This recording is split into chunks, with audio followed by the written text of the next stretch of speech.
minuto ou dois. De qualquer maneira, para quem nos veio pela primeira vez, e agradeço por isso, vou-vos ler aqui um bocadinho, no fundo, do que é que nós pretendemos com estas conversas à volta da imagem e que hoje temos aqui connosco à Anabela. Imagem é a representação visual de uma pessoa ou de um objeto. Platão considerava a imagem como uma projeção da mente. Aristóteles, pelo contrário, considerava a imagem como sendo uma aquisição feita pelos sentidos. Afinal, o que é uma imagem?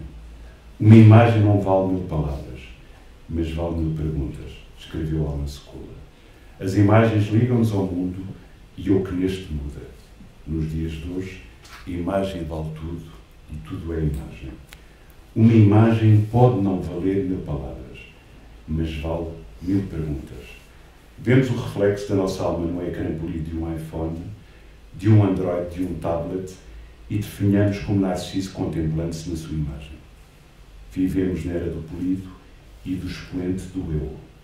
Eu e mais eu. Perdemos de nós e dos outros num desfile interminável de imagens na rede global do mundo digital, onde todos somos amigos e comunicamos por e com emojis. As imagens perdem significado perante a ausência de discurso. Não comunicamos, não interrogamos, não meditamos. A identidade da sociedade atual reflete-se da arte do gosto ou não gosto. Uma imagem pode não valer 1000 palavras, mas vale, certamente, 1000 perguntas. A conversa pretende ser um diálogo à volta das imagens e da experiência que os meus convidados provenientes de diferentes áreas tiveram e têm com elas. Vamos discorrer sobre as imagens que nos formam e fazem parte de nós e as imagens que nos envolvem e não abandonam. Anabela Bexo, formada em design de moda, licenciada e mestre em pintura, é historiadora de moda, curadora e investigadora, afiliada no Centro de Investigação em Arquitetura, Urbanismo e Design da Faculdade de Arquitetura da Universidade de Lisboa. Entre outras coisas mais que eu tenho aqui, não é? Tens dado uma série de conferências à volta do teu trabalho e da moda, em Antuérpia, em Brighton, em Edimburgo, em Florença, em Londres, em Paris, Utrecht, Veneza e Lisboa. E a imagem que tu escolheste, ou seja, a frase que tu escolheste para estar no teu postal, que é o que eu peço a todos os nossos convidados, é: imagem e memória é uma porta aberta para viajar no tempo e no espaço. Porquê? Muito obrigada pelo convite, João Francisco, e a toda a direção da Sociedade Nacional de Belas Artes. É um verdadeiro privilégio e também uma grande responsabilidade estar aqui. E isto foi muito desafiador, não é? Refletir, escolher, selecionar as imagens. Bom, e as muitas camadas de memórias e significados, etc, etc. Portanto, isto foi um processo muito desafiador e agradeço muito este projeto que é extraordinário, que vocês têm aqui, a toda a equipa da sociedade que é também, já me cativou. Bom, em relação à escolha desta frase, há tantas imagens que me interpelam e inspiram. O Butcher, o pensador inglês, afirmou que ver chega antes das palavras, e efetivamente é verdade. É através das imagens, da visão, que as crianças primeiro contactam com o mundo. E a imagem, para mim, representa sempre o princípio de diálogo. É algo que me faz querer saber mais, que me suscita a curiosidade e a vontade de entrar por ali adentro e de pesquisar, que é o que eu mais gosto de fazer. E, nomeadamente, na questão da história da moda, ou nos trabalhos de curadoria, realmente a imagem é essa porta que nos permite viajar noutras épocas que não a nossa. E o que eu procuro sempre não é o passado, é o presente. O presente desse momento é tentar entender a essência e a alma desse momento. E para mim a imagem é isso. Muito bem. Lembras-te da primeira imagem memória que te fez viajar? Ou das primeiras imagens de memória que te fizeram viajar? Sim, duas em particular. Eu tenho uma imagem que retive sempre, em que eu devia ser bastante nova, para aí 6 anos ou 7 anos, e tenho a ideia de estar na sala do colégio onde andava, com a minha mãe e com a minha tia, e eu estava numa aula de piano e tinha sempre a visão do pátio do colégio com as glicínias, e até hoje eu adoro as glicínias, é o wisteria, é glicínias, não é? Sim. Portanto, e essa imagem ficou-me sempre, ficou-me também um grande gosto pelo piano.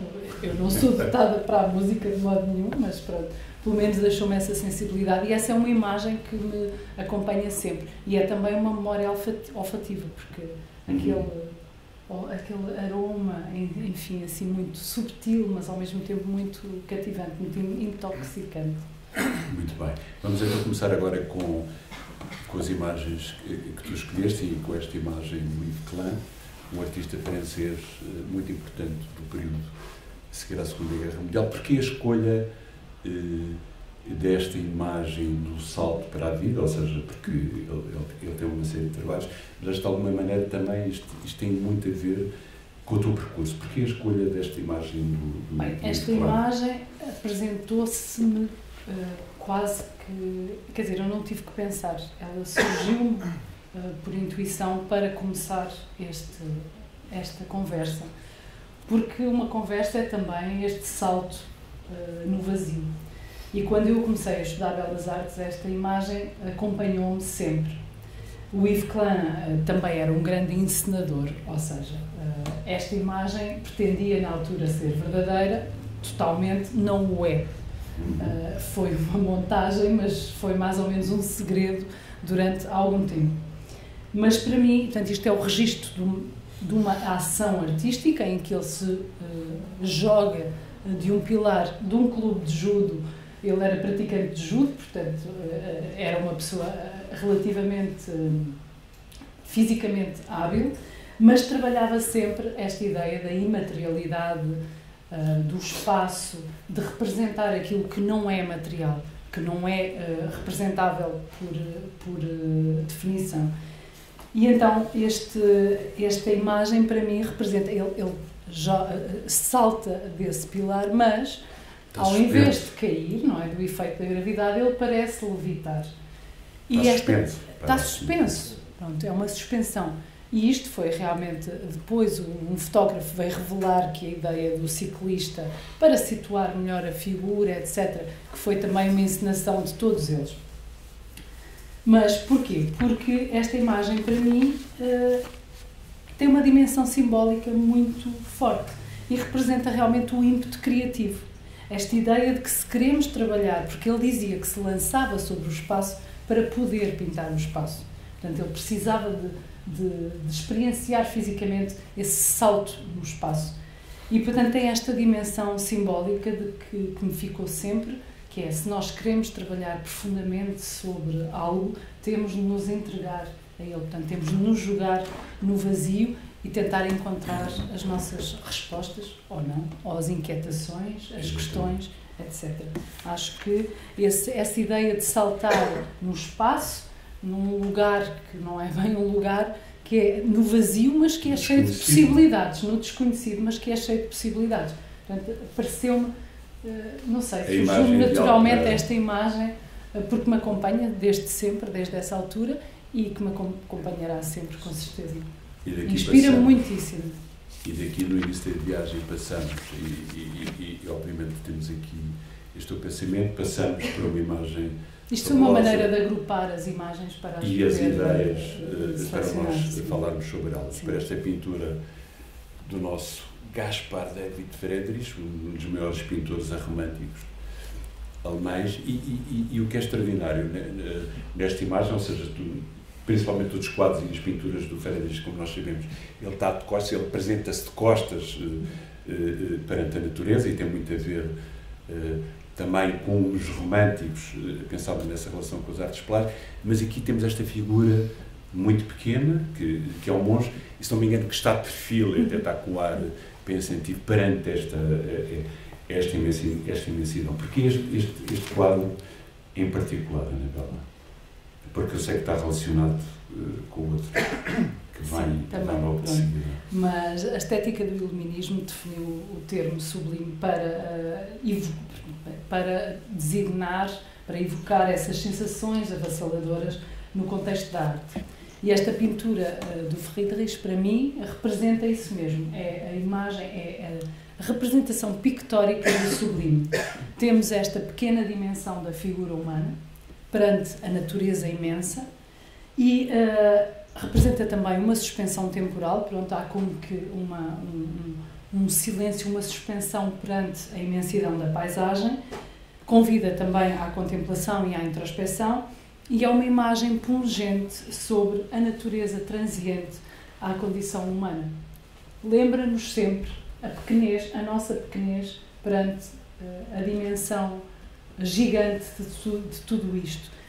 E há quem enfim, diga que é um autorretrato, mas a arte é toda ela um autorretrato, não é? Tudo aquilo que fazemos nos representa. Esta pintura também é muito interessante porque o Friedrich escolheu mostrá-la com uma outra pintura que representa um funeral a ir para uma abadia e elas eram mostradas em conjunto, mas esta por cima da outra, porque também tem uma espécie de umas ruínas e vê-se uns troncos de árvore e hoje em dia elas são mostradas lado a lado. Pronto. E antes passamos agora para uma grande artista americana, eu faço a pergunta: és uma romântica? Sou.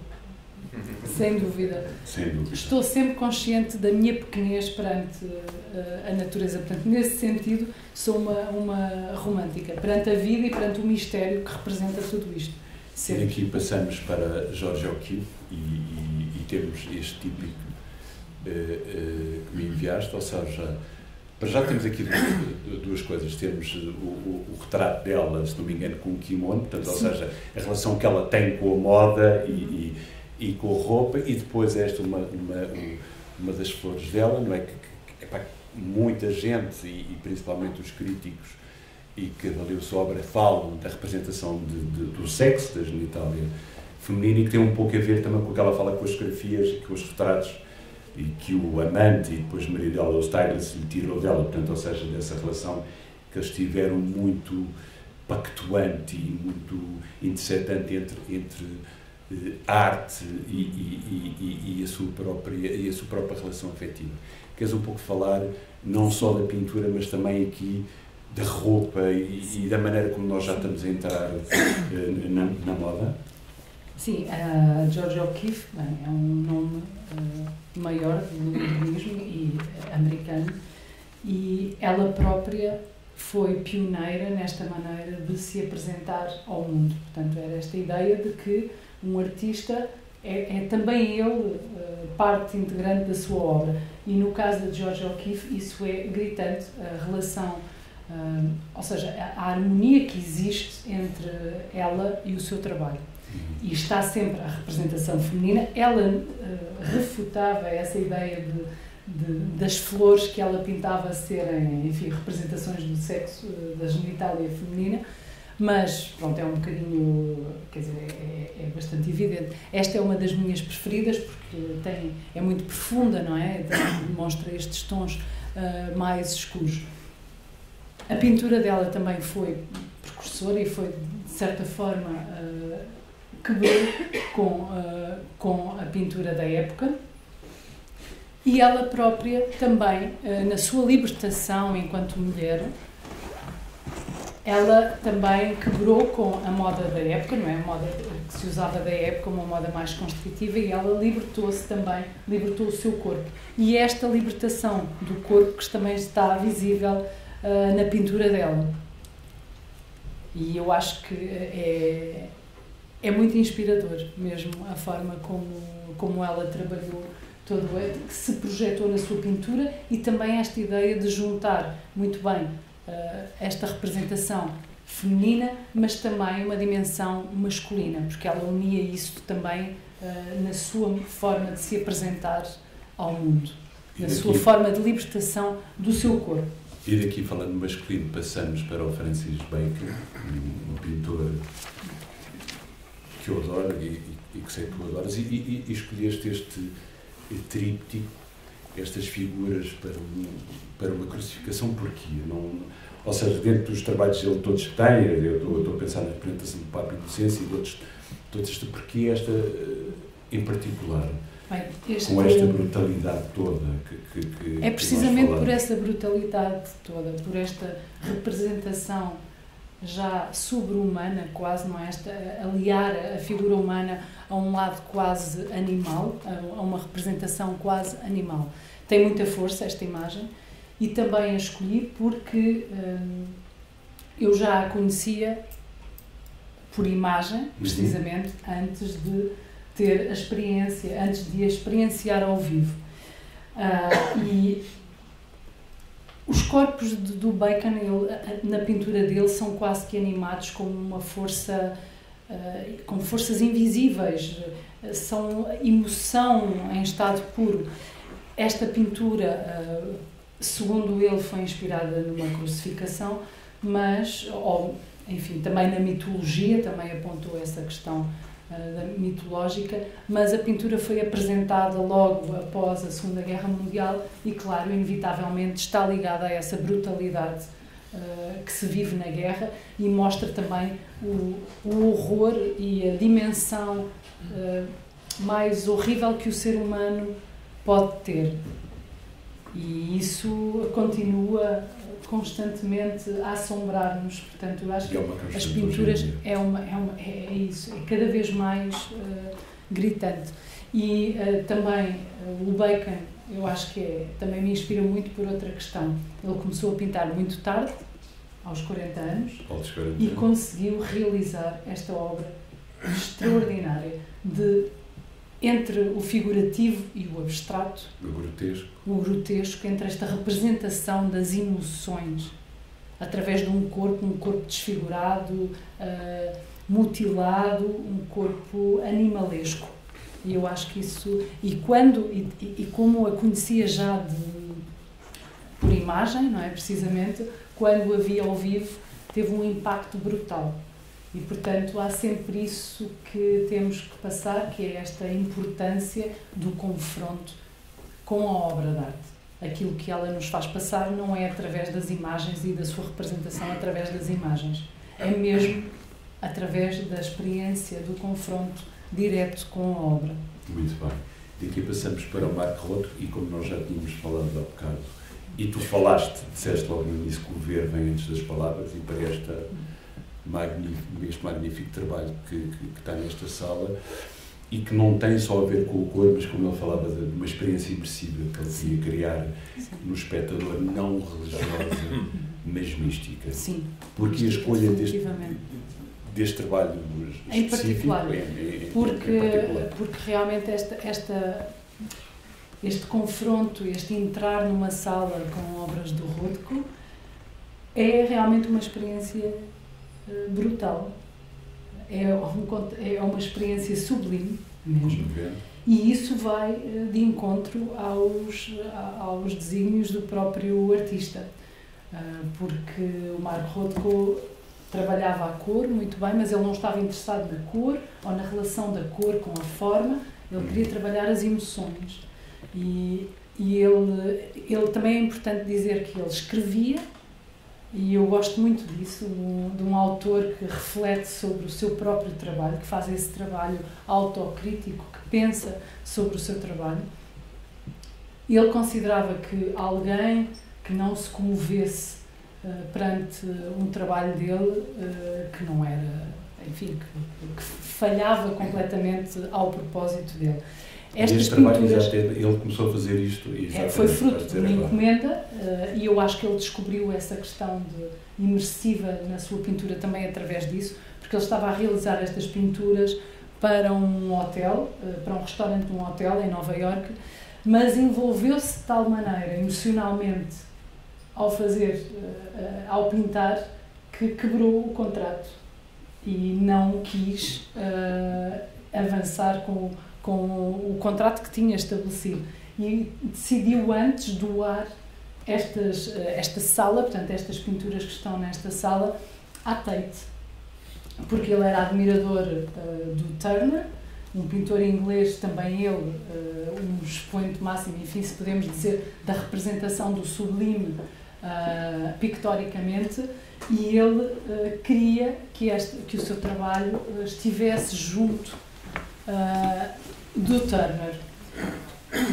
Esta sala foi apresentada pela primeira vez na Tate Modern, mas agora já não está na Tate Modern e passou realmente para a Tate Britain e está junto a uma sala que tem pinturas do Turner.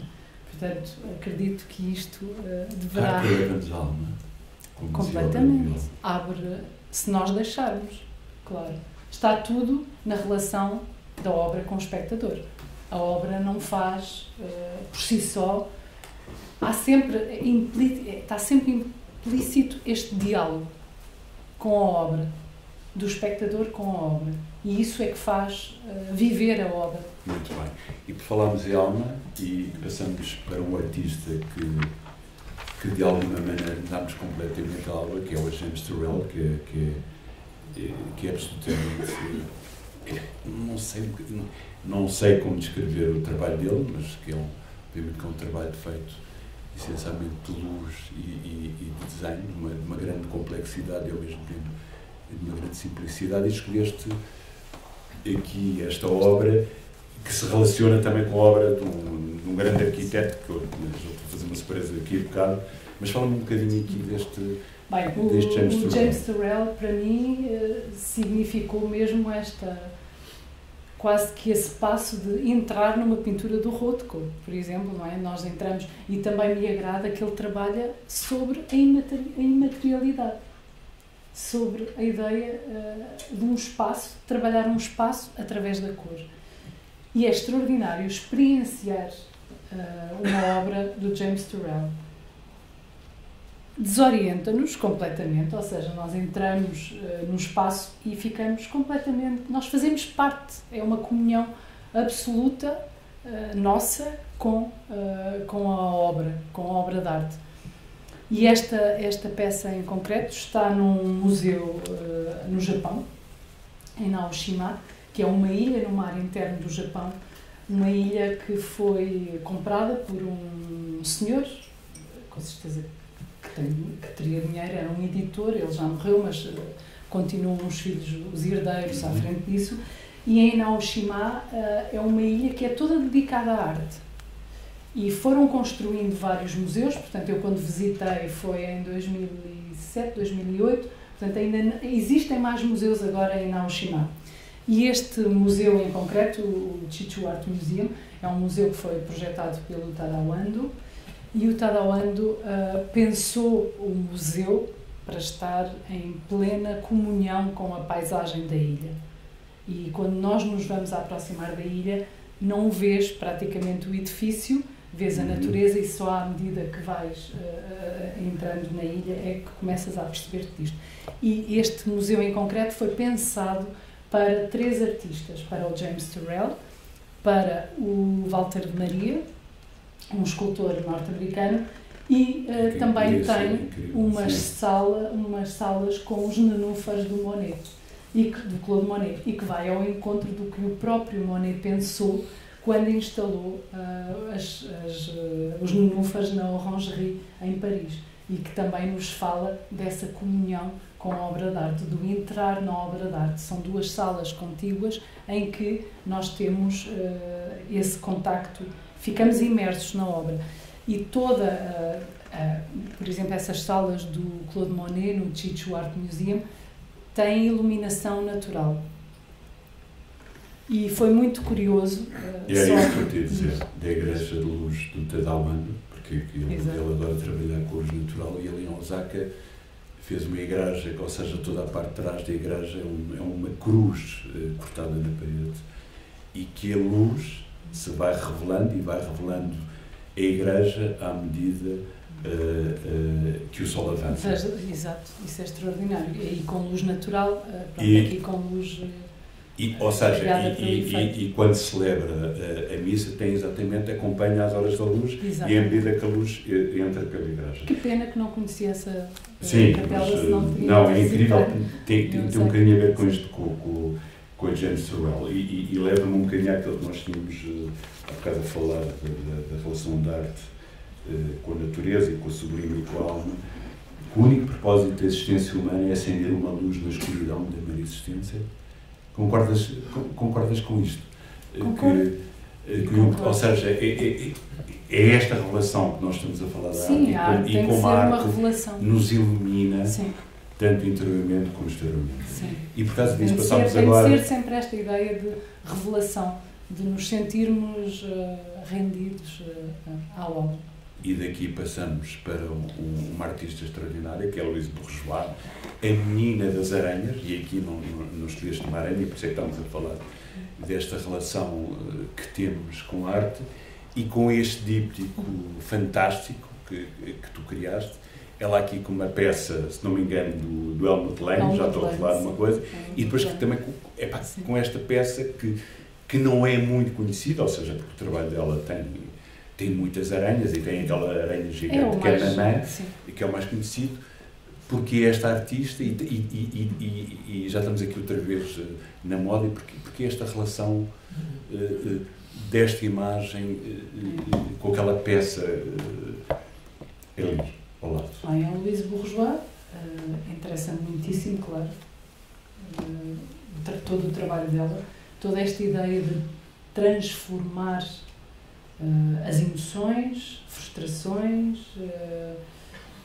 toda a experiência que ela teve na infância, a questão, a má relação com o pai, os ciúmes que a mãe tinha do pai, etc. Portanto, toda esta ideia de que a infância é formativa e que nos acompanha à sombra para o resto da vida. Portanto, a Louise Bourgeois trabalhou sempre esta ideia, sempre nesta ideia de definição do feminino, que também me interessa muitíssimo, portanto, de uma artista mulher que representa, que se representa totalmente. E ela também tinha uma ligação muito forte ao vestuário. Ela própria costurava, muitas das peças dela são bordadas, e aqui em particular ela também foi precursora nesta ideia de que o vestuário tem memória, é memória. E ela trabalha com isto, ela trabalha mesmo com peças da mãe e dela própria, e as células, se podemos chamar assim, em português, interessam mais do que as aranhas, por exemplo.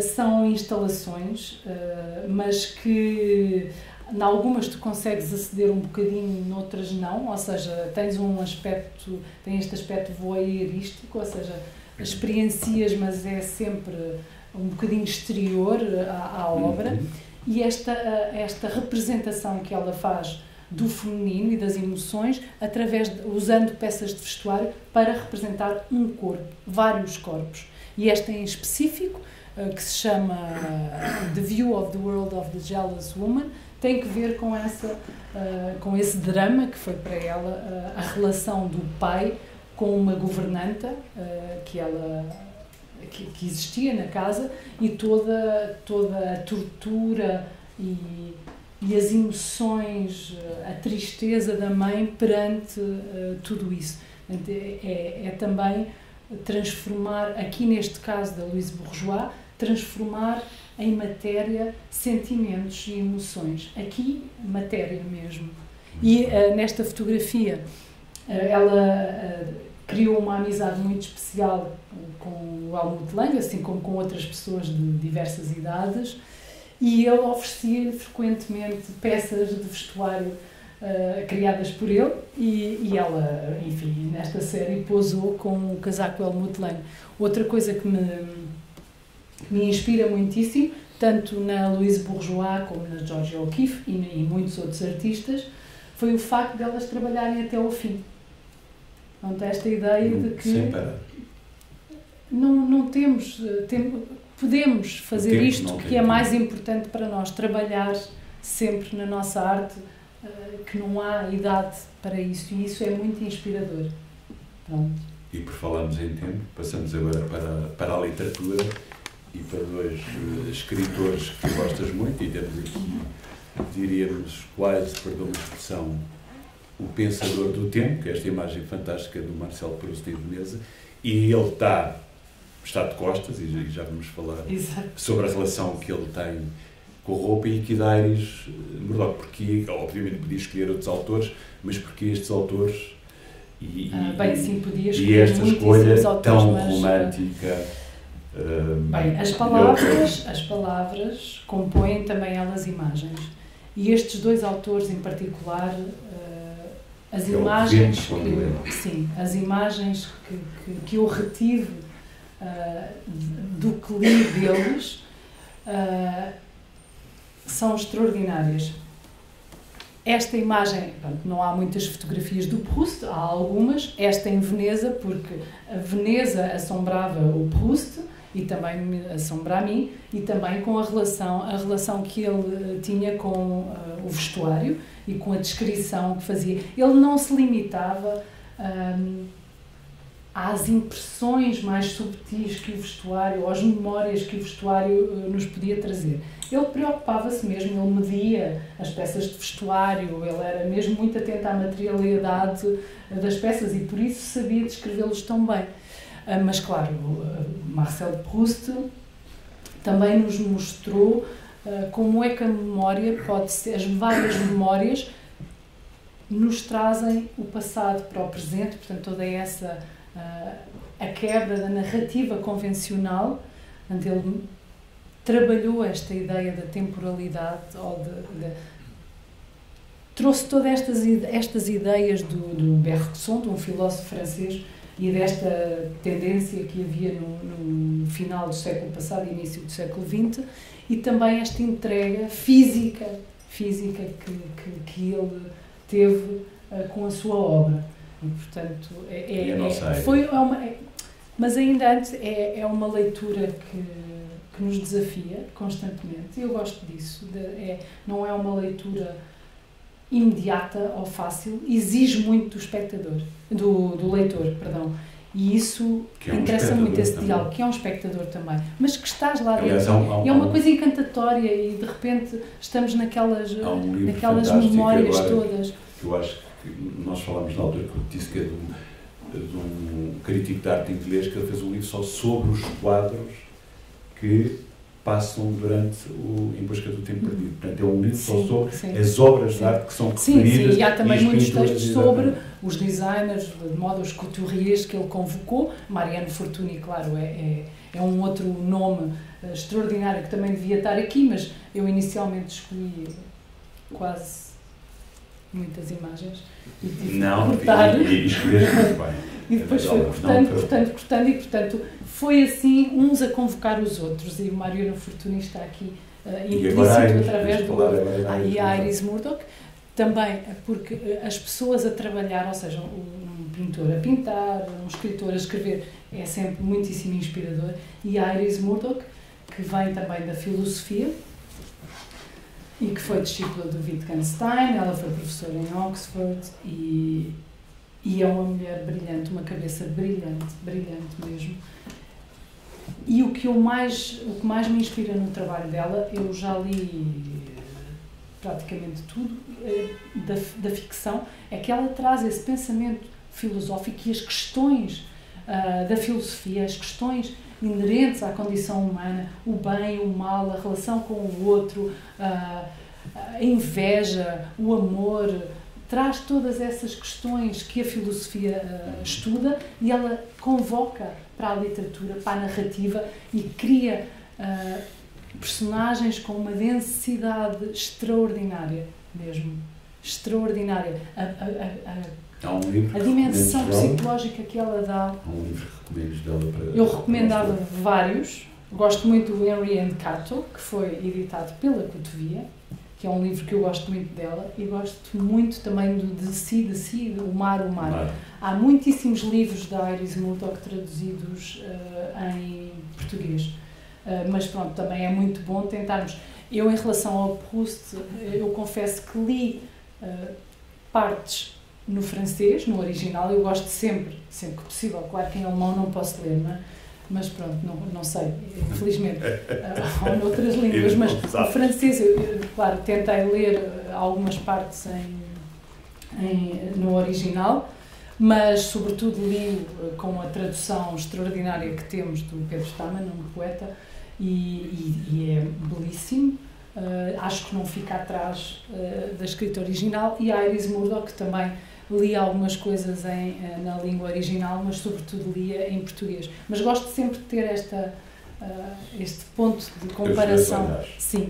E daqui, por falarmos em olhares e por causa desta imagem, passamos por uma imagem fantástica de Jean Cocteau, e que é esta, é uma imagem incrível da Berenice Abbott, em que ele está deitado, não sabemos se é encenado ou não, com uma máscara. Exato. Mas leva-me um bocadinho atrás para o Proust, porque a última imagem do Proust é tirada pelo Man Ray, quando ele está morto. Portanto, eles dizem que ela bateu o Man Ray e vai tirar, e a própria fotografia parece uma máscara. Portanto, é uma imagem que está de perfil, e eu achei fantástico esta tua escolha de imagem do Jean Cocteau. Queres falar um bocadinho não só de imagem, mas deste personagem que um poeta, encenador, escritor, dramaturgo. É uma personagem também com muitas personagens dentro dele, não é? E esta imagem, há muitas imagens, muitas fotografias do Cocteau que eu adoro, nomeadamente do Georges Lambier, que fotografou também o Cocteau, como muitas outras personalidades,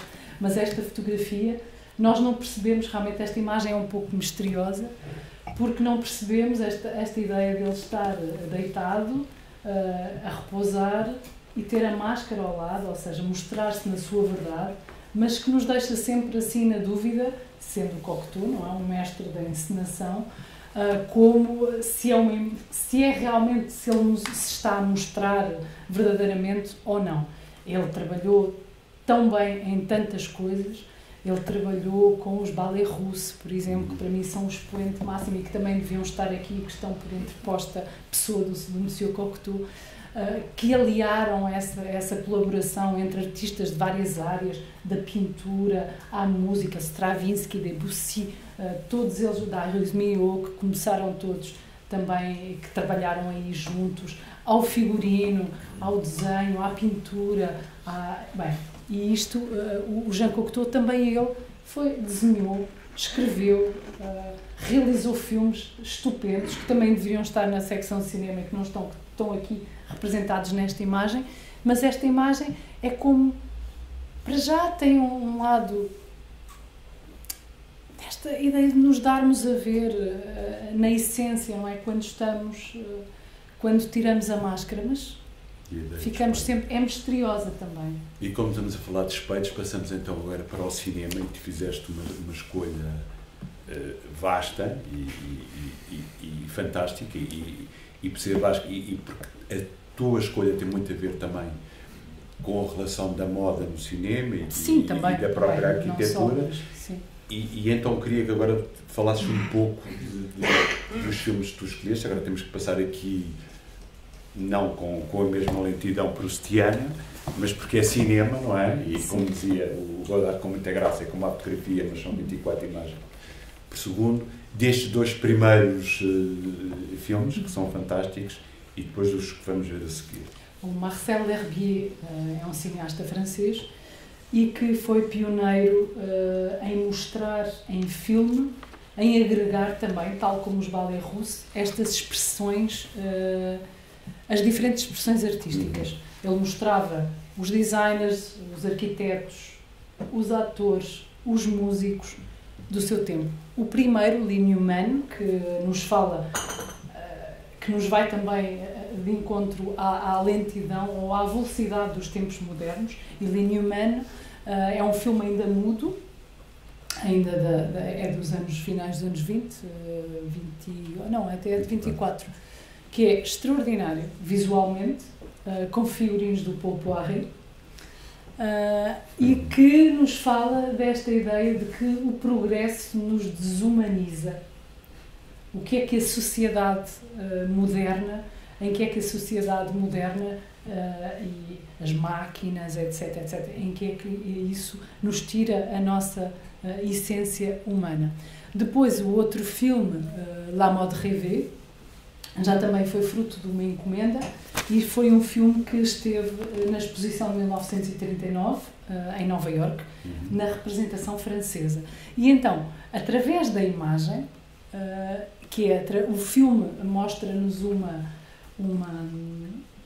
artista, uma estrela do cinema americano que está em Paris para rodar e que vai ao Louvre no seu último dia em Paris e depara-se com uma pintura do Watteau que se chama A Partida para Cítara e a partir daí desenrola-se uma fábula, não é? Ele fabula e fala-nos sobre a temporalidade e sobre a essência, a memória da moda, porque a personagem principal entra para o quadro e começa a comparar o vestuário que as personagens da pintura têm e começa precisamente a estabelecer um paralelo com a moda da atualidade. E nesse pretexto ele vai visitar, essa personagem vai visitar os salões de alta costura, enfim, mais em voga na época.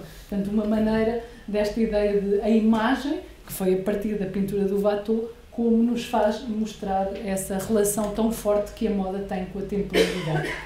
Com a sua própria temporalidade e com a temporalidade no geral. E daqui passamos para uma imagem, lá está, do Godard, quer dizer que o cinema é uma das maiores fraudes que havia no mundo, ou seja, e é muito interessante isto que tu falas do sonho de entrar no quadro.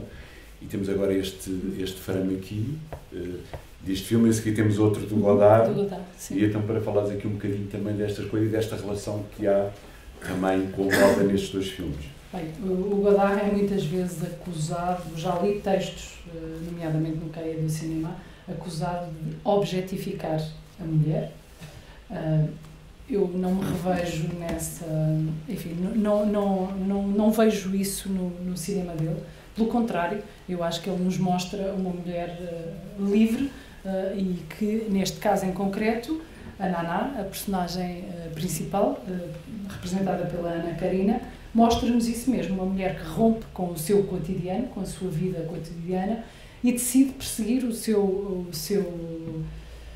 destino, mesmo que isso implique escolhas menos convencionais socialmente, nomeadamente a prostituição, e a forma como ela acaba tragicamente a sua vida, mas viveu a sua vida plenamente, com consciência, com escolha, e foi para mim uma inspiração também para a exposição Georges Dambier. Portanto, o título foi retirado. Ana Karina, também ela própria esteve na exposição fotografada pela Georges Dambier. E agora temos mais Godard a seguir. Só queria dizer uma coisa. Sim. Neste filme aqui, as cenas mais deliciosas passa-se num café em que ela está num diálogo fantástico com um filósofo.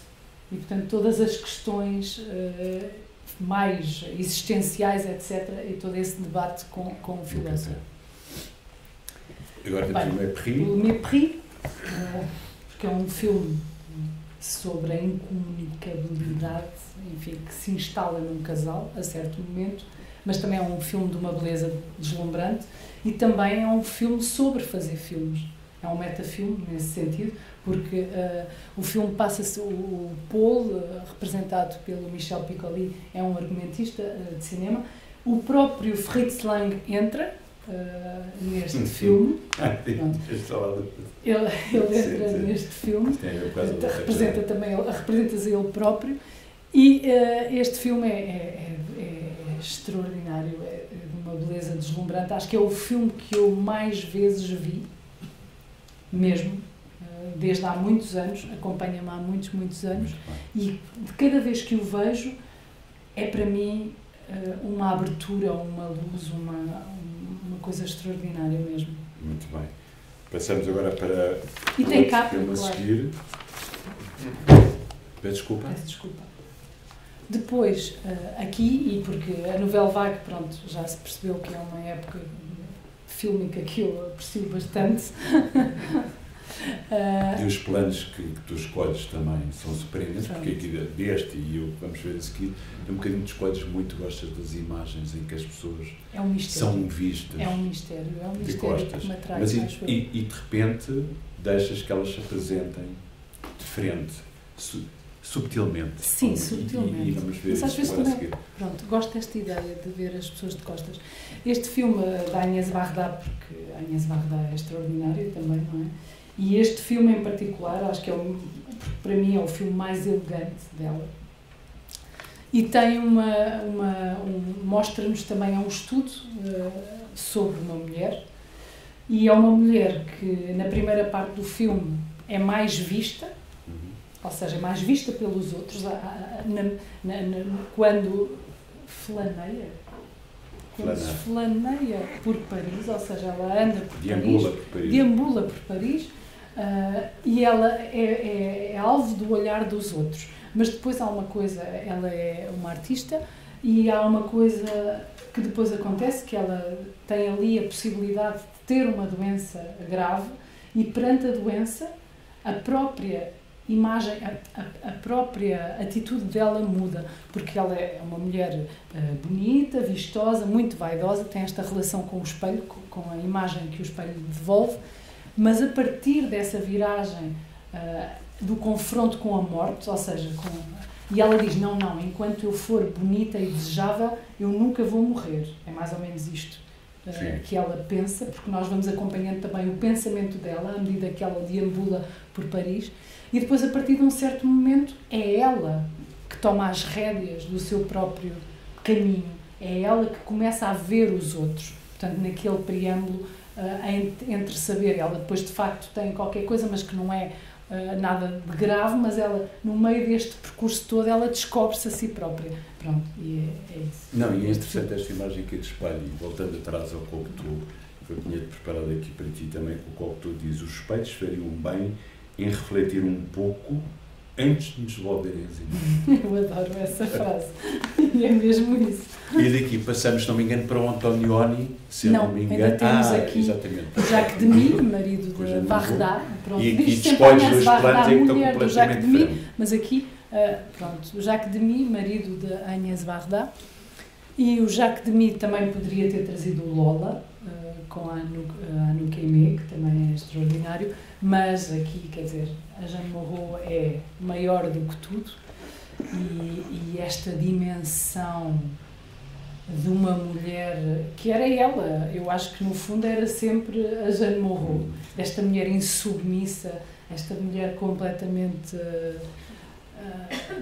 até má, até cruel, muitas. Há um filme extraordinário, o Eva, do Macbeth.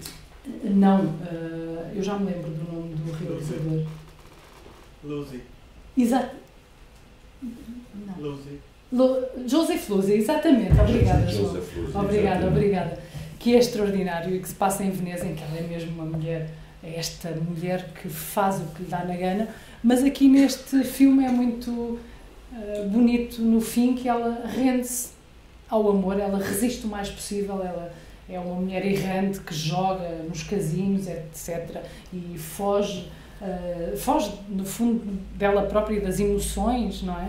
E no fim ela rende-se completamente, e é maravilhoso, e a Jeanne Moreau É sublime. É sublime. E por falar em render ao amor, passamos então, agora sim, para o último ano em Mariembourg, que tem obviamente que é uma história de amor, e com toda esta encenação absolutamente extraordinária das figuras, dos planos, como ele concebe o filme, e também da relação com o Nona. Sim.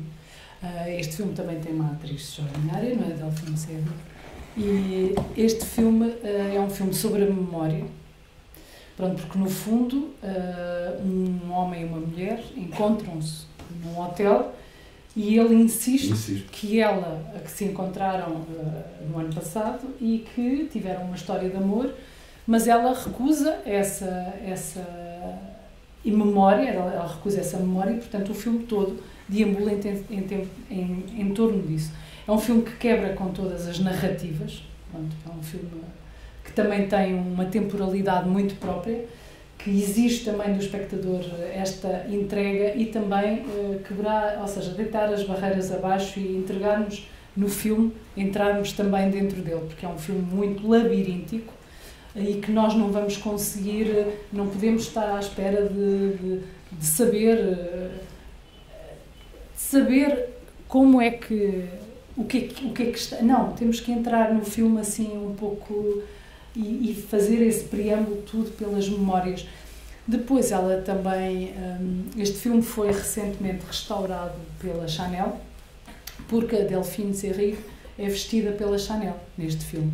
E, portanto, também tem esta relação direta com...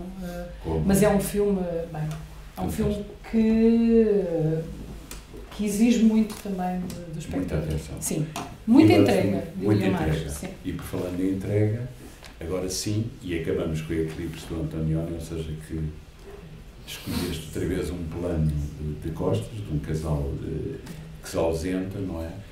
E os filmes de Antonioni têm muito isso, casais que se ausentam. Sim, que é se sempre ausentam, sobre o relacionamento, não é? Humano. E penso que é o último filme, não sei porque é que escolheste o Eclipse.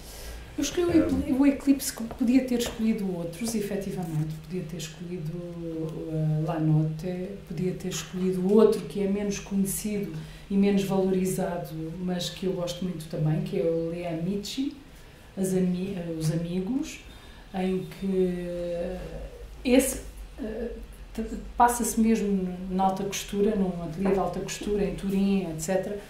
Mas este é um filme maravilhoso, eu acho, porque tem também um mistério, e se calhar foi por isso.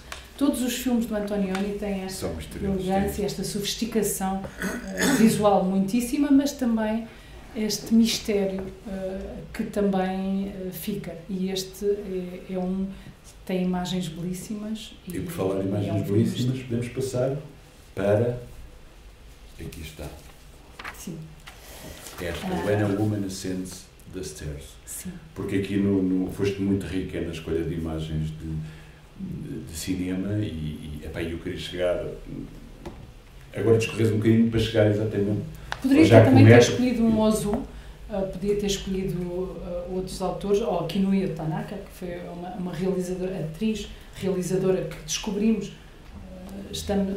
foi-nos dada a oportunidade de descobrir recentemente, a nós, porque teve um ciclo cá em Lisboa sobre a obra dela, a integralidade da obra dela, mas este filme é muito especial, do Mikio Naruse. É menos conhecido, talvez, o Naruse do que o Ozu, mas este filme também é um estudo de uma mulher. E é um estudo de uma mulher que aproxima-se de uma idade da maturidade, não é? Ela trabalha, ela separou-se, é uma mulher que tenta, numa sociedade convencional, tenta sobreviver e fazer a sua vida, fazer as suas escolhas. Ela trabalha num bar, mas ela está descontente com essa vida. E esta ideia, esta alusão de subir as escadas, porque ela tinha de subir estas escadas para chegar ao bar. E era quando ela tinha de largar a sua essência e a sua procura e entregar-se, enfim, a entreter homens, que no fundo era isso, ela receber, como se diz, anfitriã num bar. E todo o filme se desenrola assim, até haver também uma doença e repensar muito, mas é um estudo muito subtil, muito belíssimo, mesmo belíssimo, uma composição... Eu gosto porque é feito com uma tal delicadeza este filme. É um olhar masculino sobre a mulher, mas é um olhar muito feminino, eu acho. Apesar de tudo, é um filme muito bonito. E também, este filme foi-me oferecido, a primeira vez que eu vi este filme, foi-me oferecido quando eu fiz 40 anos. E, portanto, também representou esses dilemas que se apresentam, não é? Com o envelhecimento, com, enfim, passar para um outro vamos ao Jung, estado. Por causa dos 40 anos. E agora continuamos no Japão, e exatamente Sim. Aqui está esta imagem magnífica retratada por Pablo Picasso. Sim. A Sadayako. Sadayoko, como a forma. Sadayako foi a primeira mulher japonesa a pisar um palco, porque no Japão, mesmo os papéis femininos eram representados por homens, e a Sadayako foi a primeira estrela internacional, a primeira estrela japonesa internacional. e foi uma das responsáveis por todo. Portanto, o Japão abriu-se ao mundo, mais ou menos em meados do século XIX, estava até então fechado, não é? E de repente todo o Ocidente descobriu a cultura japonesa e a estética japonesa.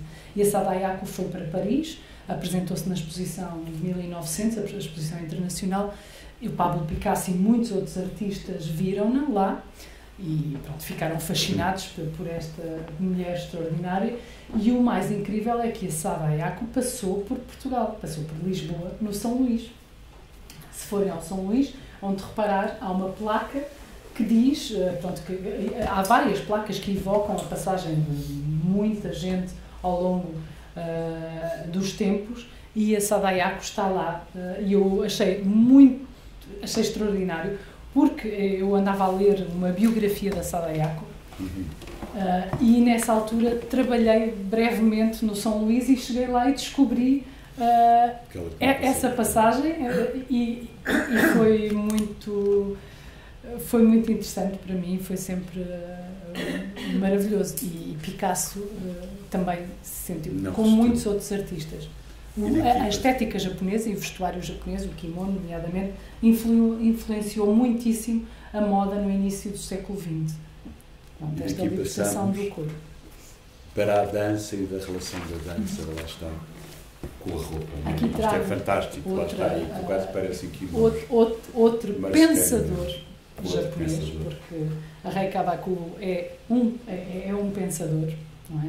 Ela pensa através do vestuário, e a Rei Kawakubo, em 1997, criou uma coleção que se chama, pronto, ela é conhecida por Body Meets Dress, Dress Meets Body, em que, no fundo, ela cria estes volumes, questiona a fisicalidade do corpo, e nós estamos habituados a ver em passarela corpos perfeitos, não é? E ela questiona esta nossa relação com o corpo, com o próprio corpo, mas também com o vestuário. E o Merce Cunningham viu a coleção e ficou fascinado. E então convidou a Rei Kawakubo para criar os figurinos para este bailado dele. E o mais interessante é que foram os figurinos e a fisicalidade dos bailarinos que ditaram a coreografia. Ou seja, porque eles com estes figurinos ficaram impossibilitados de fazer alguns movimentos, portanto toda a coreografia foi desenvolvida tendo em conta o figurino e esta percepção do corpo. E a Rei Kawakubo continua sempre a pensar, ela pensa o vestuário, mas também o próprio corpo. Muito bem. Aliás, eu trouxeste aqui outra imagem do trabalho dela, que vem a seguir exatamente como são as bruxas azuis, mas são bruxas boas. Ela não fala, é uma figura muito enigmática, tal como o trabalho dela, isso também me agrada, não é? E tendo em conta, hoje em dia, que os designers de moda são estrelas mediáticas, claro que ela é reverenciada, mas mantém o seu mistério e fala muito pouco sobre as coleções e, de repente... Sim, queria. Assim, e as pessoas questionam-se, então, mas a roupa não é para vestir? Então, mas isto não é para isto? Como é que isto é para vestir? Não, o vestuário também, por isso é que muitos filósofos têm pensado acerca do vestuário, não é? E acerca do corpo e da relação do corpo com o vestuário. E a Rei Kawakubo é um pensador na própria disciplina.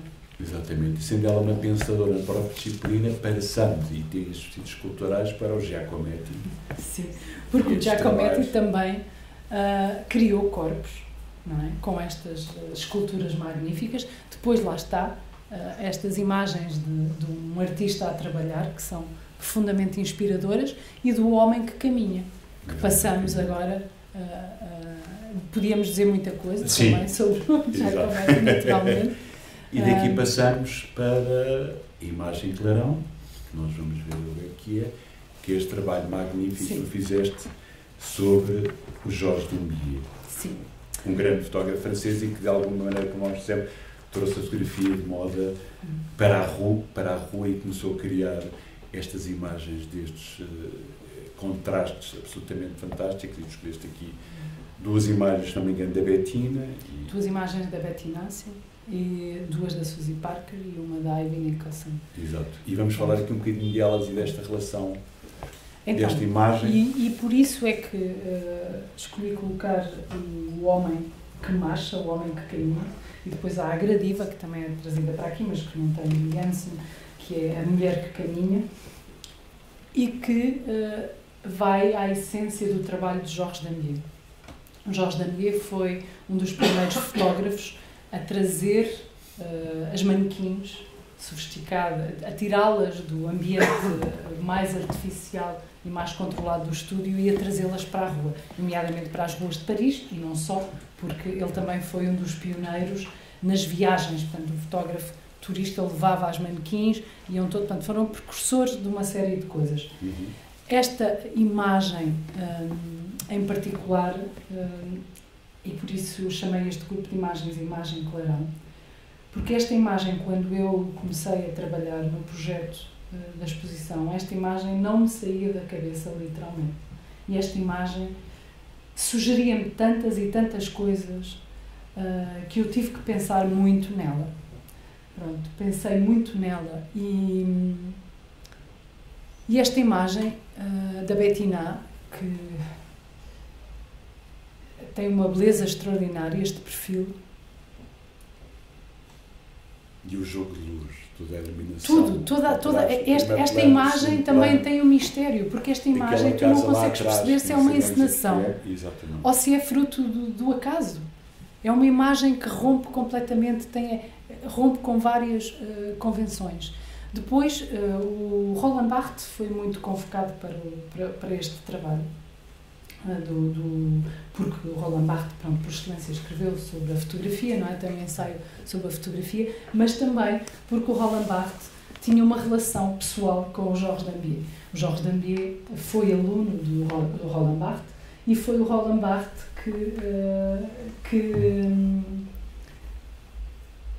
que abriu uma série de mundos para o Georges Dambier. Esta imagem, o Barthes, no seu ensaio sobre a fotografia, ele, que se chama Câmara Clara, em português, La Chambre Claire, e que era um livro de cabeceira do Georges Dambier. E ele definiu dois conceitos muito interessantes em relação à leitura de uma fotografia. Ele definiu o estúdio, que é, digamos, aquilo que nos dá o contexto geral da fotografia, e que aqui nós podemos ver que é Montmartre, reconhecemos ali pelo Patachou, que era um clube conhecido, um clube noturno conhecido. Temos a Bettina, que é foi a manequim, para ter uma ideia, em 1950, portanto, ela representou o rosto da alta costura parisiense e do seu ressurgimento após a guerra.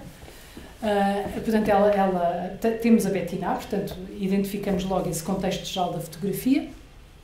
Temos também Givenchy, um tailleur Givenchy, que era o símbolo desta alta costura em marcha, já em própria transformação, mas depois temos também o punctum, que Roland Barthes dizia que era o que de mais subtil nos transmite uma imagem. E a mim, aqui, claramente, ela era a própria imagem simbólica da alta costura em movimento.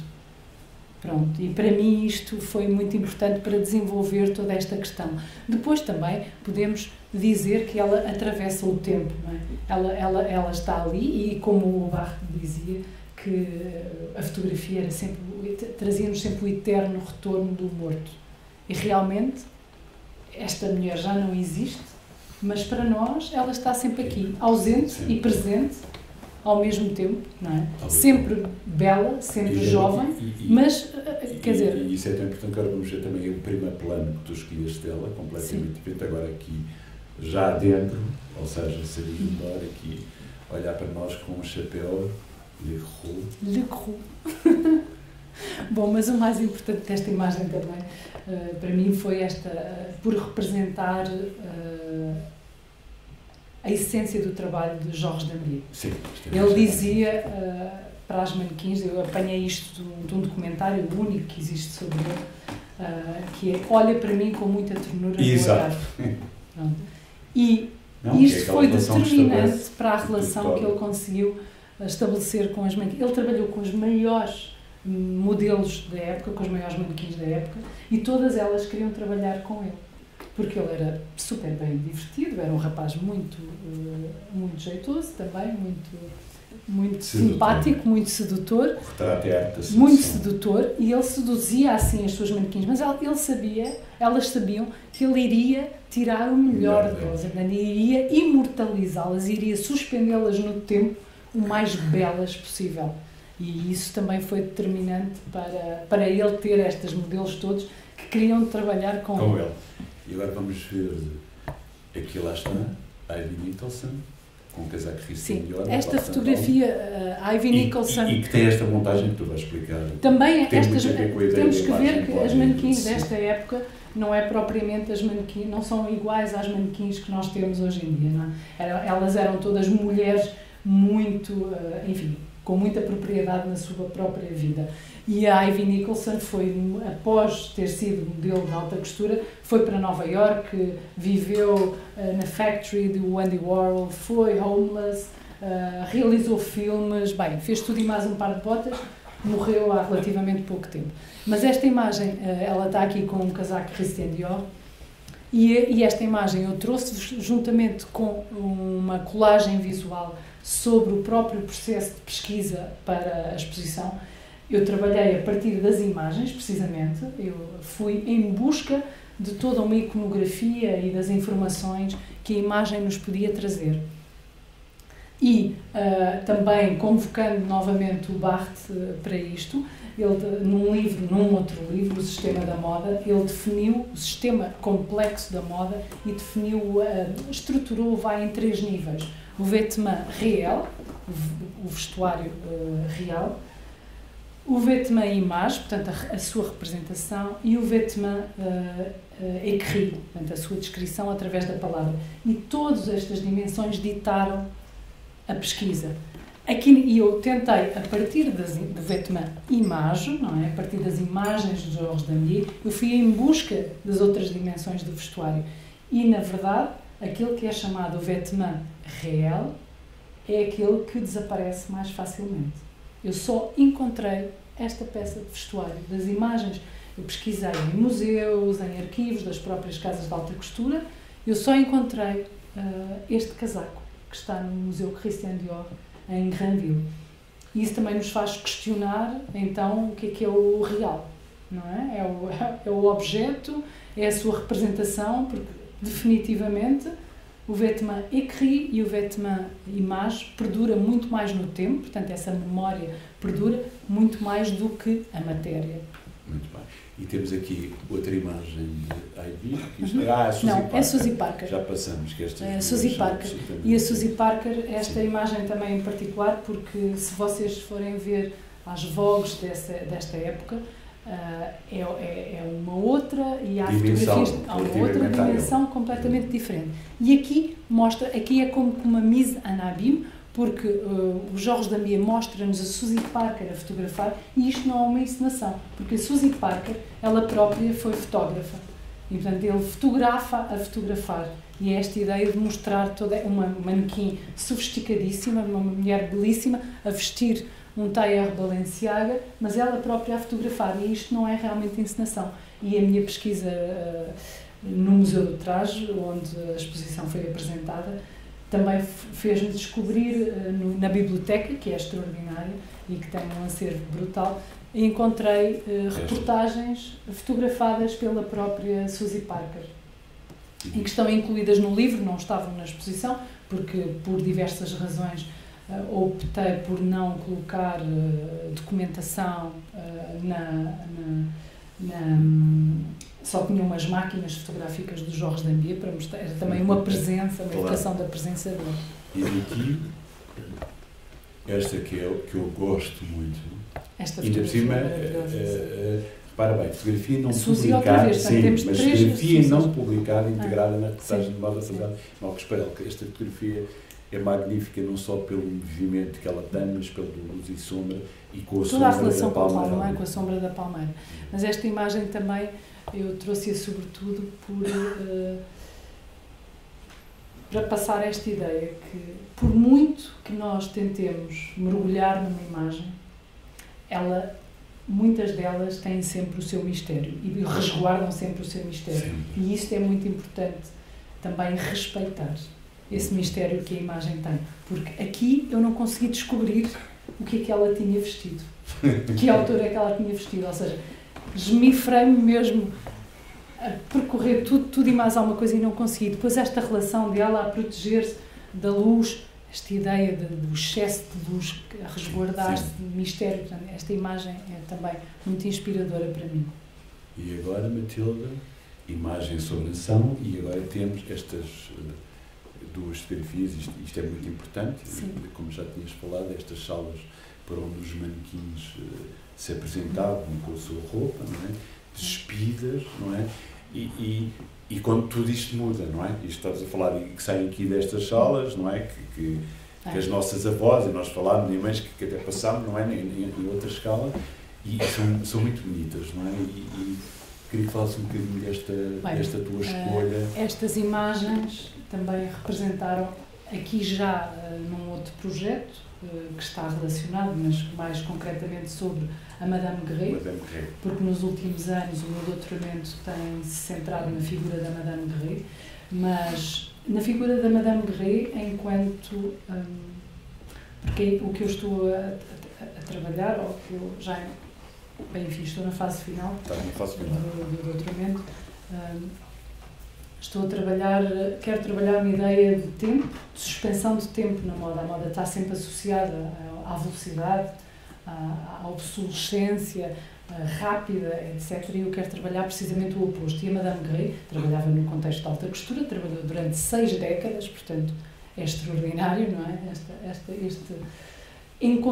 Ela tinha um arquétipo que era intemporal, portanto que desafiava todas as flutuações da moda. E nos próprios salões, e eu vi isso porque eu vi mais imagens de salões desta época, de Balenciaga, nomeadamente, e outros criadores, que eram todos dados ao barroquismo, e depois mais tarde, Christian Dior, etc., tudo com referências Luís XVIII, Luís XVII, século XVIII, não sei o que, e aqui era um salão espartano, isto da Maison Alix, porque a Guerret trabalhou no início da sua carreira como Alix, portanto ela tem uma transformação, uma transfiguração em Guerret nos anos 40, e aqui, para mim, isto é quase como aquela imagem do Yves Klein, do salto no vazio, no Saut dans le vide, e é isto, é esta ideia do espaço, o espaço vazio, e o que importava aqui eram os vestidos que ela mostrava, que eram as estrelas absolutas, e isto mostra também a forma, o foco no trabalho. Também outra mulher que trabalhou, ou melhor, morreu quando foi impossibilitada de trabalhar, portanto esta ideia de que o trabalho nos acompanha durante toda a vida. Pronto, é também esse exemplo. E é uma assombração, porque todo o trabalho dela foi para mim uma assombração. Aqui neste caso em particular eu comecei a trabalhar a partir do vêtement real, a partir do objeto, e a partir daí eu fui à procura de todas as outras dimensões do vestuário dela. E agora temos a seguir aqui está esta fotografia absolutamente incrível, de autor desconhecido, e que foi também, aproveito para dizer, nós pedimos sempre aos nossos convidados para trazer algum objeto, no fundo, de alguma maneira, pode funcionar como um alter ego ou não, ou como uma assombração. Não, mas funciona de alguém, como ambas as e que está ali, que foi a imagem que neste momento faz parte da tua coleção. E é a primeira fotografia escolhida por um convidado para estar aqui, o que é absolutamente coisa. E porquê esta imagem? Estás a perceber? E de costas. E de costas. Lá está outra Temos vez. aqui vários padrões. Recorrente no teu pensamento e nas tuas assombrações. Bem, descobrir esta imagem e depois poder comprá-la foi extraordinário, não é? É uma fotografia de cabine, o que se chama fotografia de cabine, e uma fotografia de cabine eram as fotografias que eram produzidas no seio das próprias casas de alta costura para registro, para registro dos modelos, quando falo aqui dos modelos do vestuário, não das manequins, dos modelos, mas também para funcionarem como divulgação junto da imprensa. E esta é uma das fotografias, porque depois na descrição, a fotografia tem no verso a descrição do vestido e também diz que é a segunda das fotografias deste modelo. Depois a pesquisa, depois aqui está novamente a ideia, tem a descrição ali, portanto a dimensão do vêtement écrit, e aqui uma ilustração da Maison Grès, que está no Palais Galliera. O Palais Galliera tem uma série de desenhos, isto para mostrar também a importância que as fotografias e os croquis têm na datação das peças, quando se trabalha em História da Moda, e mesmo na constituição dos arquivos das próprias casas. E depois esta imagem, porque esta imagem é muito inspiradora, porque é da primeira coleção que ela assina já como Grès, portanto, do princípio da constituição da Maison Grès, e ela também se dissociou da Maison Alix porque quis perseguir o seu próprio caminho e marcar bem o seu trabalho e o foco do seu trabalho. Neste caso eram os drapeados, e depois, mais tarde, um bocadinho depois disto, os plissados, ou seja, ela começou a fixar o drapeado como que a suspendê-lo no tempo. Lá está, precisamente porque um drapeado é mais orgânico e acaba por perder a forma, ou seja, acompanha mais o movimento do corpo. E aqui também porque estas mangas representam quase que umas asas, não é? E representam esta transfiguração da borboleta, que ela vai buscar também, muitas das vezes, esta representação da borboleta e das asas, como esta liberdade de prosseguir o seu próprio caminho. Muito bem. E agora? Aqui, sim, pronto, o desenho permitiu ver um pouco, exatamente. Permitiu não só datar a fotografia, como mostrar um pouco como era à frente do vestido. Eu prefiro de costas. Claro. E agora esta imagem, que esta é absolutamente incrível. Esta imagem também pertence à minha pobre coleção, pequena coleção, mas é uma imagem também de época, e é uma imagem do dia da libertação de Paris.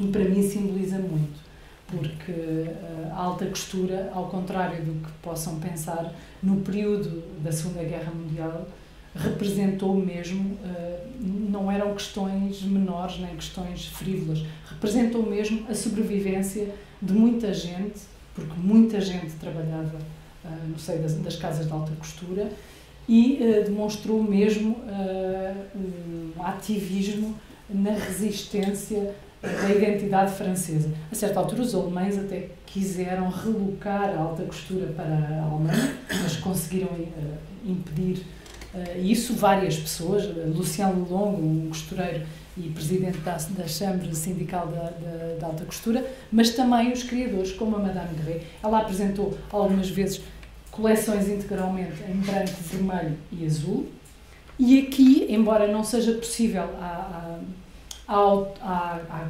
couturiers que foram mais colaboracionistas, ela recusou completamente até a entrada das mulheres dos oficiais alemães nos desfiles, mas também era madrinha de um pelotão. E, portanto, esta imagem para mim simboliza que um vestido também pode ser uma arma, não é? Esta arma de proteger uma arte, de proteger uma identidade, de proteger mesmo as pessoas que com ela trabalhavam.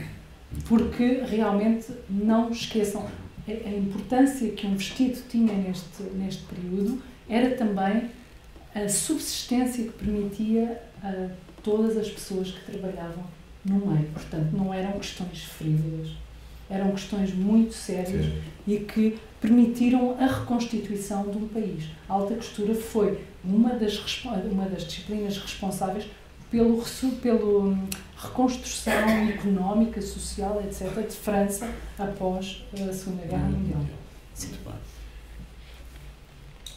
E agora o Roupe Fantôme, vestido de ré, que fizeste com o Pedro, ou seja, uma instalação que tu fizeste sonora e com esta imagem. Esta imagem Ser um raio-x. foi uma imagem que quando eu andei um pouco pelos museus internacionais do mundo a observar vestidos da Madame Guerry, pronto, como vos falei, parti sempre no trabalho de doutoramento do objeto real, do vêtement real, mas à medida, a anotar as dimensões, as cores, a medir tudo, a ver os materiais, etc. Portanto, fiz um registro material da peça, mas a certa altura tive quase como uma necessidade de me libertar dessa materialidade e de ir ao encontro de uma essência, de algo mais subtil. E pedi ao Pedro Rosário Nunes, que me acompanhou em algumas viagens, para me criar uma imagem para uma peça sonora, que também estava apresentada em confronto com a exposição de fotografia, que era uma instalação sonora que partia de algumas descrições mais concretas, da observação dos vestidos, mas também de todo o percurso emocional feito ao longo da investigação, e que eu queria não só contar a história da Madame Guerry, mas também o meu próprio percurso, que normalmente o percurso dos investigadores é sempre, digamos, mais silenciado, é suposto não estar tão presente, mas senti essa necessidade de registar isso e, portanto, de criar, de como é que, e enquanto curadora, como é que já é um problema muito complicado expor moda, vestuário num museu, porque não há o corpo, não é? O vestuário foi criado para o corpo e, portanto, recriar esse corpo num contexto museológico é sempre, muitas das vezes, é um desafio e às vezes é muito complicado. E aqui eu pretendia ainda ir um pouco mais longe. Como é que nós damos a ver um vestido que não está lá? Através da palavra, através do poder da palavra, através do poder imagético das palavras. Pronto. E daqui passamos para a imagem final do Derek Jarman, que é incrível, que é o Blue, portanto, ou seja, isto é ele fez isto quando... Sim, quando estava cego. Quando estava cego, e que nos remete exatamente para o uso do nosso CID. Este filme é também uma experiência muito emocional. O Derek Jarman é um artista fantástico, um pintor, realizou muitos filmes. Fez um filme, nomeadamente, sobre o Caravaggio, portanto, sobre um outro pintor, sobre o Wittgenstein e muitos outros. A Tilda Swinton, por exemplo, uma atriz maravilhosa. E fez videoclipes para os Sex Pistols e para os Pet Shop Boys. Trabalhou, foi muito prolífico no seu trabalho e acho que é um homem inteligentíssimo, uma pessoa pela qual eu tenho... Ele morreu em 1994, foi dos primeiros artistas a assumir a doença, portanto ele morreu de SIDA, e ele, quer dizer, fez uma coisa que eu acho notável a todos os níveis. Uma situação devastadora, não é? Nós estamos ali a olhar a nossa própria morte, e ele transformou tudo isso em arte. E isso é extraordinário. E ele, aqui, este filme dura 1h e qualquer coisa, devo ter... não pus aí, mas pronto, dura 1h e qualquer coisa, e é toda uma narração. Nós vamos percorrendo imagens através das palavras. O próprio Derek narra, a Tilda Swinton, um monte de outros atores, e é extraordinário que ele intercruza memórias mais pessoais com outras vivências, e é uma experiência também poderosíssima de como, através da palavra, nós conseguimos dar a ver imagens. E para mim foi foi uma das grandes inspirações também da peça sonora, mas do Derek Jarman, no trabalho dele. Quer dizer, ele fez um jardim, ele fez um jardim magnífico num sítio que não é fértil à partida, numa estação nuclear em Dungeness. Ele criou um jardim e uma casa que é hoje, felizmente, esteve em perigo, esteve para deixar de ter apoios, etc. Mas a Tilda Swinton e muitas outras pessoas têm vindo a fazer um trabalho importante na preservação de Dungeness. E eu queria ler só aqui um bocadinho antes de terminar Depois passamos já à minha leitura. em que ele também escreveu muito, o Derek Jarman. Este é um livro que me acompanha há muito tempo, como podem ver pelos Tens que livros. explicar como é que ele ficou assim. Pois, foi o antecessor do Aston, o Patas, que destruiu este livro. E eu este livro comprei-o em 96, quando vivia em Londres, enquanto jovem estudante, a achar que iria ser artista, mas pronto, não fui. E o Derek Jarman, uma das coisas, este livro chama-se Chroma, e ele discorre sobre a cor, sobre as cores, sobre as diferentes cores, e ele tem um excerto que diz, ele também estava a cegar na altura em que escreveu este livro. Vou traduzir assim, livremente. No pandemónio da imagem, apresento-vos o azul universal, que obviamente também nos remete para o azul clã,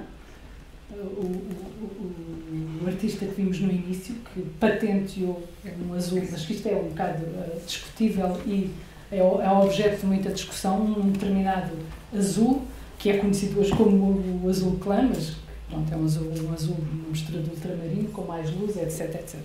Pronto, e ele diz-nos, no pandemónio da imagem, apresento-vos o azul universal, o azul como uma porta aberta para a alma, uma possibilidade infinita que nos apresenta, portanto, que se torna tangível. É por isso é que tu escolheste um poema para eu ler, que eu peço sempre aos meus convidados, não é? E obviamente que eu já não vou terminar com esta frase, que é o que procuras no teu trabalho e na tua vida, por responderes com a leitura do Derek Jarman. E tu escolheste aqui do Baudelaire As Flores do Mal. Eu não vou ler em francês, vou ler em português, me vão perdoar, que se chama A Uma Transeunte. Que é Bettina. Que é Bettina. Passado 100 anos, mais ou menos, é a Bettina. A rua ensurdecedora em meu redor berrava, alta, esguia, de luto carregado, dor majestosa. Uma mulher passou, com sua mão fastosa, erguendo, baloiçando o ramo e a bainha. Ágil e nobre, com sua perna de estátua, eu bebia, crispado como extravagante. No seu olhar, céu lívido, onde nasce o furacão, a doçura que fascina e o prazer que mata. Um raio, em seguida a noite, beleza fugitiva, cujo olhar me fez repentinamente renascer. Só voltarei a ver-te na eternidade? Algures, bem longe daqui, demasiado tarde. Nunca, talvez. Eu não sei para onde fugiste, tu não sabes para onde vou. Tu, que eu teria amado, tu, que sabias que sim. Obrigado, Anabela.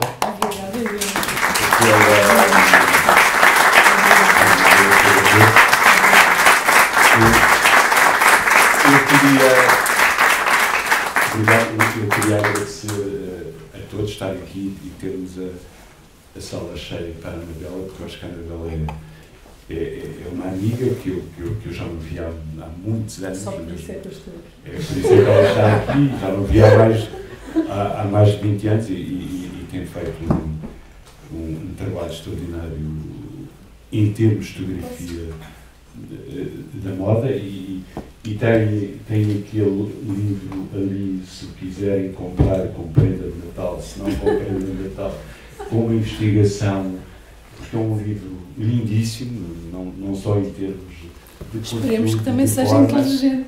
e inteligente, obviamente, mas acho que ao longo da conversa já deu para ver que tu és inteligente, para não me discorrer acerca da tua inteligência. Queria agradecer aqui a presidência do estimado pintor Jaime Silva, vice-presidente da Sociedade Nacional de Belas Artes, à direção executiva liderada pelo Rui Penedo, esta equipa magnífica, porque não conseguimos fazer as coisas sozinhos, à Matilde, a nossa querida designer, ao Paulo, mestre das luzes, à Manuela, que está ali verdadeiramente impressionada a fazer a delicadeza de nos dar vinho, agradecer aos nossos patrocinadores, que é a Orquestra Metropolitana de Lisboa, o Enólogo Nuno Galvão, e a vocês todos por me darem a honra e o prazer de estar aqui com a Anabela, porque ela merece. E como nós somos a Sociedade Nacional de Belas Artes, é uma casa generosa, com os seus convidados. Não tenho dúvida, já me foi dada a ver. E tu constataste isso, temos aqui este magnífico saco. Não é Madame Guerre, mas é Matilde Sambado, aqui com um design magnífico, e com a música, obviamente, o período romântico que tu gostas, do nosso querido pianista António Rosado, e também com a Orquestra Metropolitana de Lisboa. Tens aqui um bloco muito bonito para fazer, para escrever os teus desenhos, e agora, a partir de agora, quer que antes, ou quando eu te vir, quero te ver sempre com este saco no meio.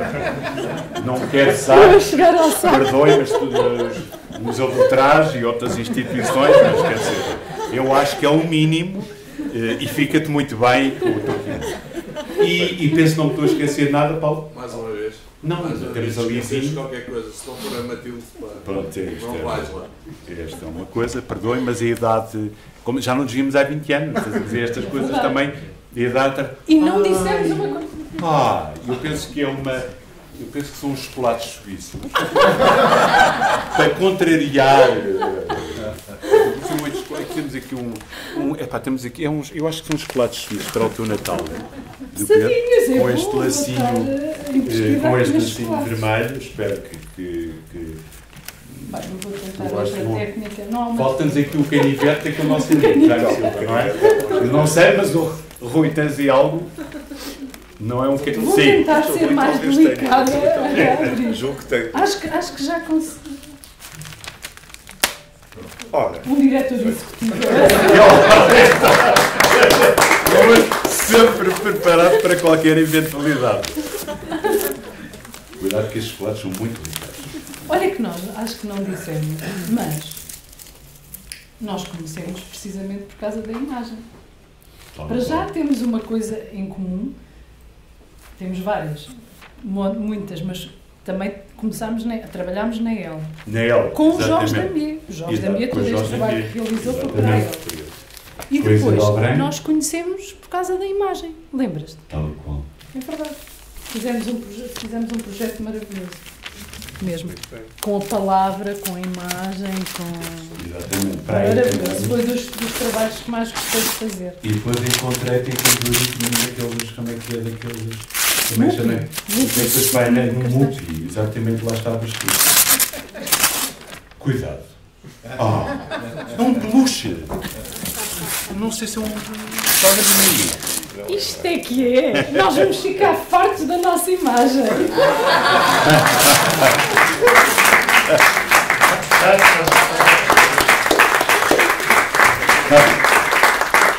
Não, isto é muito expressionismo alemão. Foi inspirado numa fotografia da Elsa Schiaparelli, uma couturier, com o seu Fox Terrier Popcorn. Muito obrigada. Não posso dizer tal.